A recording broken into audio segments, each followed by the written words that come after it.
महत्वाकांक्षी योजना है। किसी भी भाषण में ये बोलते हैं कि हम तरकारी नाम से एक ब्रांड चलाए हैं और हम चाहते हैं कि ज्यादा से ज्यादा किसानों को इससे लाभ पहुंचे। 17-18 में महामहिम राष्ट्रपति महोदय ने इस कृषि मैप का उद्घाटन किया था अपने कर कमलों से। महोदय 17-18 में इसमें प्रोजेक्ट किया गया था 2,15,035 लाख करोड़ रुपया। फिर 18-19 में किया गया, 19-20 में किया गया, 20-21 में किया गया।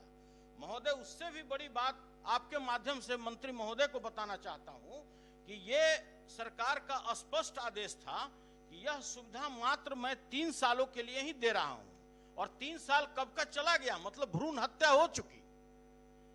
स्पष्ट लिखा हुआ है इन्हीं के आदेश में, सरकारी जो संकल्प है इसी में लिखा हुआ है कि जो स्थापना व्यय, क्षमता निर्माण और अनुश्रवण हेतु 3 वर्ष के लिए ही 100% अनुदान के रूप में राज्य सरकार द्वारा आवश्यक वित्तीय सहायता उपलब्ध कराई जाएगी। आपके माध्यम से माननीय मंत्री महोदय को बताना चाहता हूं कि इसके लिए 2017 में 1700 करोड़ रुपया कैबिनेट से इन लोगों को आवंटन हुआ। उसमें से मात्र 25 करोड़ रुपया अभी तक पटना सब्जी संघ को दिया गया है। और आपको बताते हुए हम बताना चाहते हैं, माननीय मंत्री महोदय को बताना चाहते हैं कि जो फेडरेशन का गठन हुआ, सब्जी फेडरेशन, जिसकी चर्चा हर एक मीटिंग में माननीय मुख्यमंत्री जी करते हैं, ये समझिए कि पानी के बुलबुले की तरह खत्म हो गया। 1 रुपये का भी अभी तक फेडरेशन ने कारोबार नहीं किया। जो माननीय मंत्री महोदय बता रहे हैं कि मेरी ये योजना है, वो योजना है, अब तो 1 साल बचा और अभी तक तो आप 5% भी अचीव नहीं कर पाए। आपने कितना सेंटर खोला, आप कितना शीतगृह किसानों के लिए बनाए, आप सोसाइटी।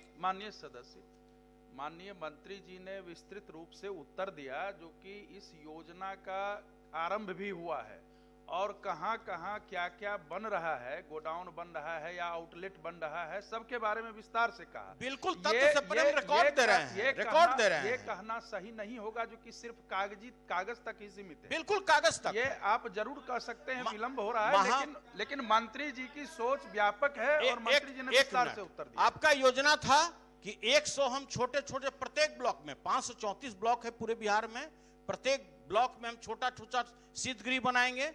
माननीय मंत्री महोदय से हम जानना चाहते हैं कि अभी तक आप 10 भी बना कि नहीं बना। 10 जगह का नाम बताइए कि सब्जी रखने के लिए कहां शीतगृह बना। आपने 50 एकड़ जमीन बोला था कि हम संघ को देंगे पटना के अगल बगल में, ताकि वो कंपोजिट बना ले, इसी में सब्जी रखाएगा। इसके बारे में जो प्रक्रिया की जा रही है विभाग के तरफ से, मंत्री जी ने तो विस्तार से बताया। आप महोदय सुना नहीं? नहीं, बिल्कुल सुने हैं महोदय। 4 साल हो गया, 1 साल बचा और इन्हीं के संकल्प में है कि 3 साल के अंदर में ये स्टैंड हो जाएगा। 3 साल के बाद हम उसका कोई स्थापना खर्च नहीं करेंगे। इसका मतलब इनका संकल्प गलत है। नहीं, संकल्प गलत नहीं हो सकता। तो कृषि रोड मैप में जो भी योजनाएं बनाई जा रही हैं, धीरे धीरे सब धरती पर उतर रही हैं। और माननीय सदस्य ये नहीं बोले जो कि कागज तक ही सीमित रह गया है। बिल्कुल कागज तक सीमित है। मात्र 25 करोड़ पटना संघ यूनियन को दिया गया है। 25 करोड़ सैंक्शन जो पटना का हुआ है वो 430 करोड़ हुआ है।